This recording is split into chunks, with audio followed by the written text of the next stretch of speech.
Apa maknanya belanjawan yang beratus bilion ini? Soal makan tak beres lagi. Adakah beras import yang dijual di kedai itu, di pasar-pasar itu, sebenarnya sepenuhnya beras tempatan atau campuran? Saya backbencher kerajaan bukan baru 2 bulan, bukan baru 2 minggu, sudah 2 tahun tak selesai masalah ini. Malu saya. Seorang anggota DPR dari pihak pemerintah mendesak Kementerian Pertanian dan Ketahanan Pangan (KPKP) untuk memberikan penjelasan mengenai persepsi masyarakat yang beranggapan bahwa beras impor yang dijual di pasaran sebenarnya adalah beras putih lokal atau campuran. Hasan Karim atau PH Pasir Gudang menyatakan hal tersebut karena beras putih lokal hampir tidak tersedia di pasaran, meskipun setiap tahunnya pemerintah mengalokasikan dana miliaran ringgit kepada KPKM untuk memastikan ketahanan pangan. Kenapa hingga saat ini beras putih lokal hampir tidak tersedia di pasaran? Ada persepsi di kalangan masyarakat. Mohon dijawab jika memang iya. Katakan iya, jika tidak, katakan tidak. Apakah beras impor yang dijual di toko atau pasar sebenarnya sepenuhnya beras lokal atau campuran antara beras lokal dan beras impor?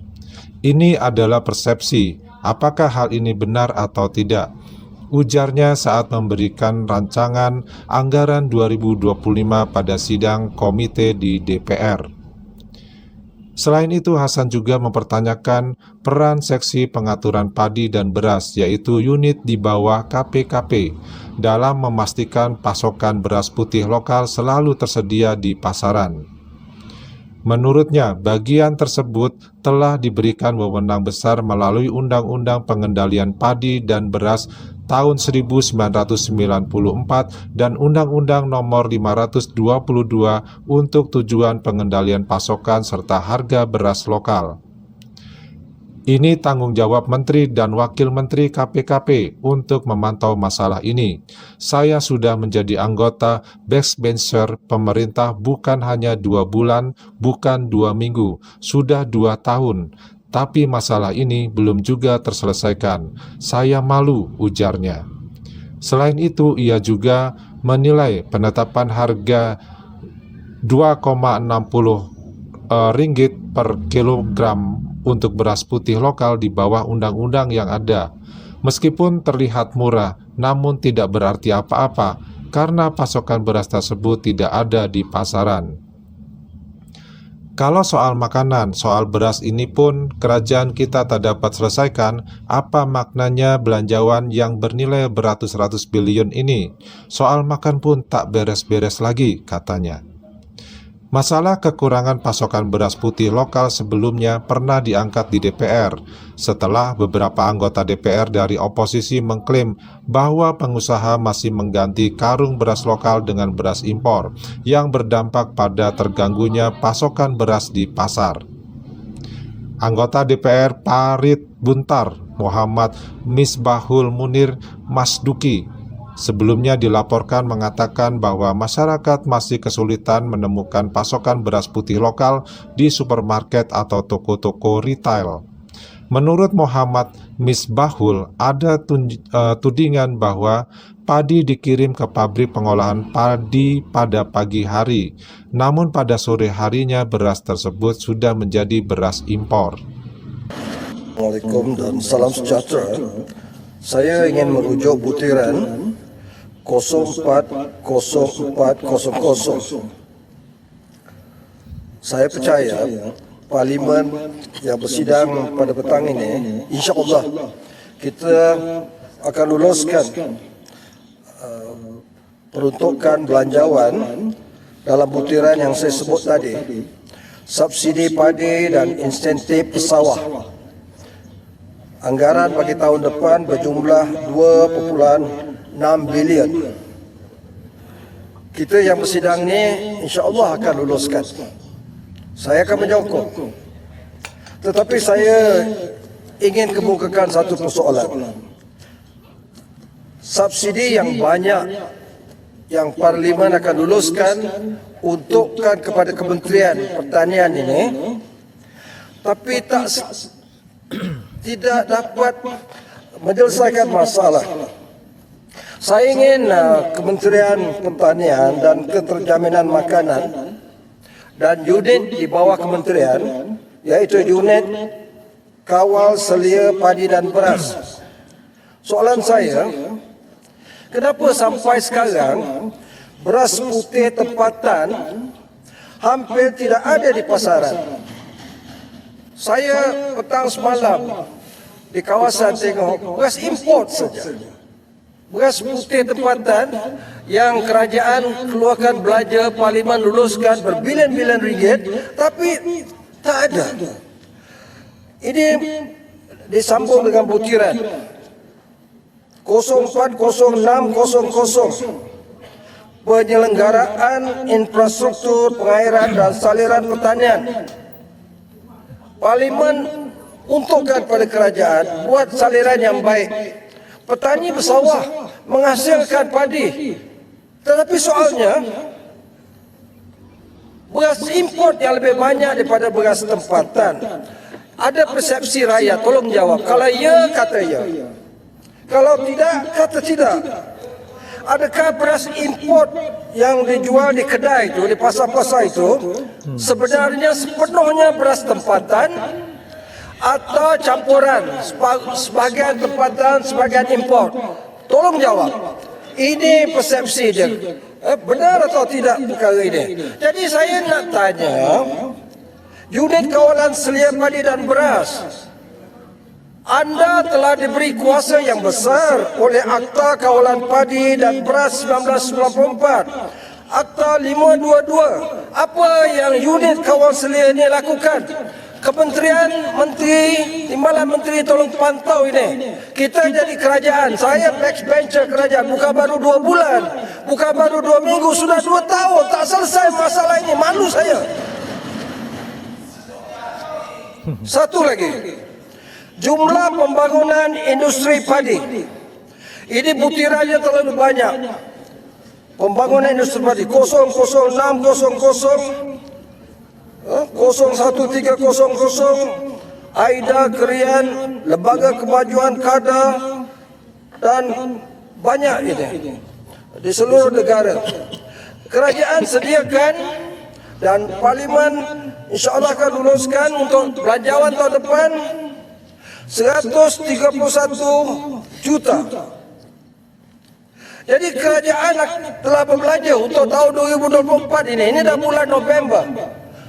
Kita luluskan tahun lepas. Tapi berbilion ringgit telah kita keluarkan. Tapi soal keterjaminan makanan ini tak selesai.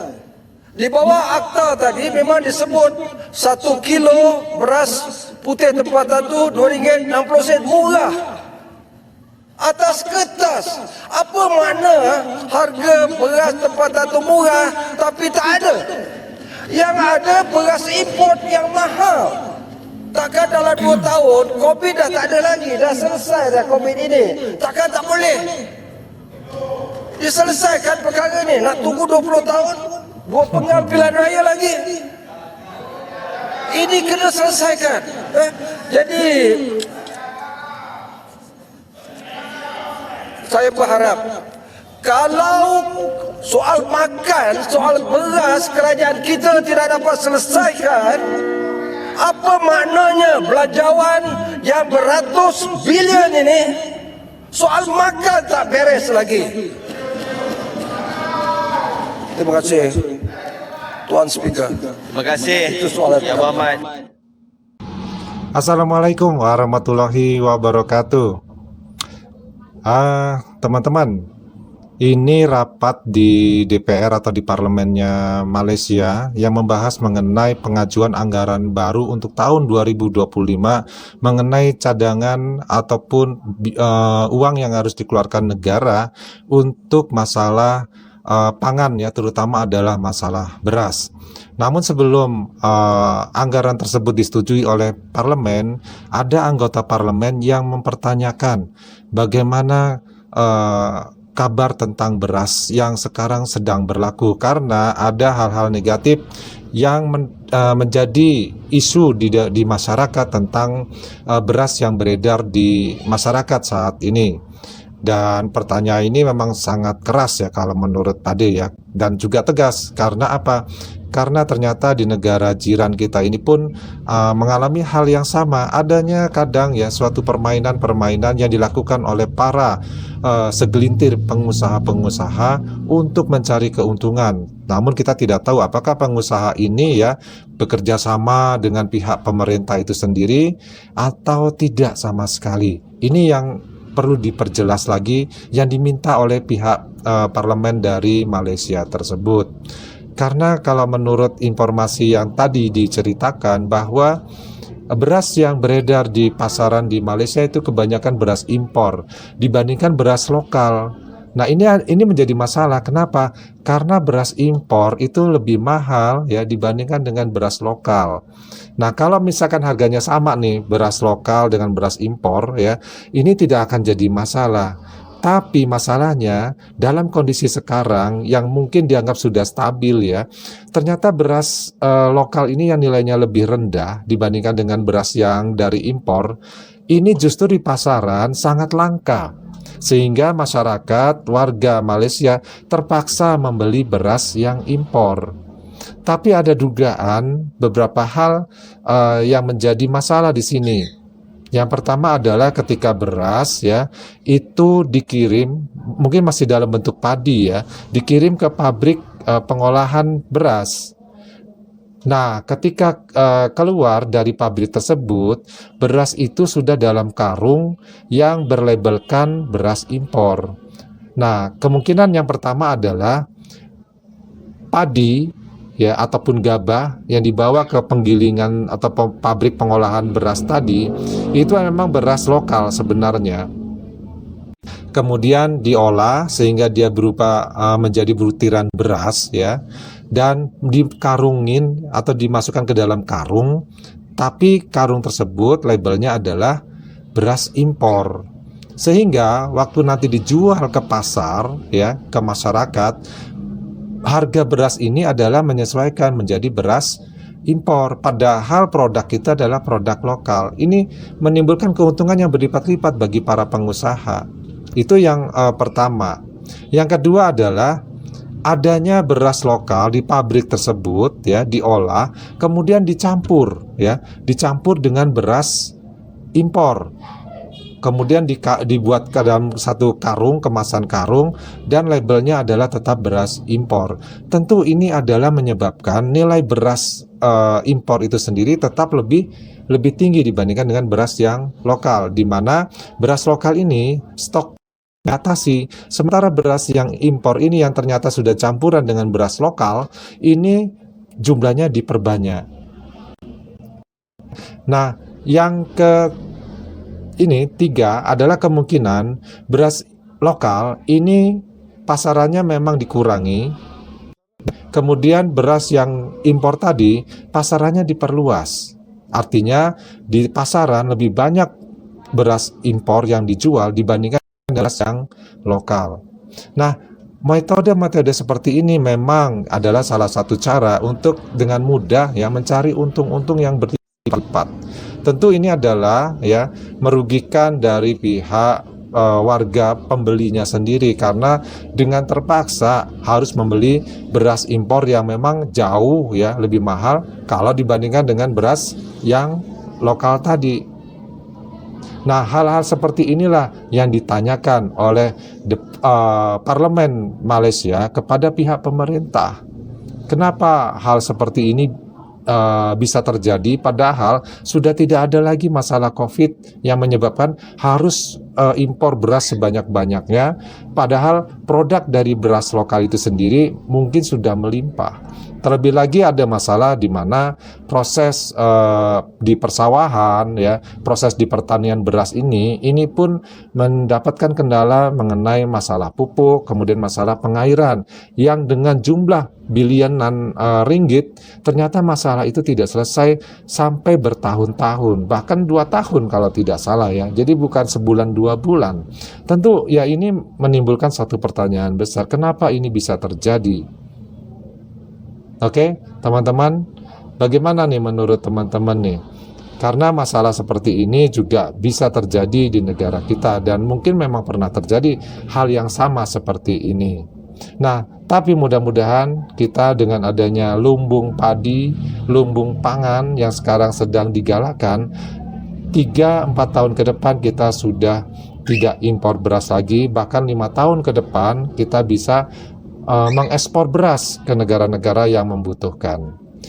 Daripada cukup dulu, kita ketemu lagi di video yang lainnya. Wassalamualaikum warahmatullahi wabarakatuh. Salam.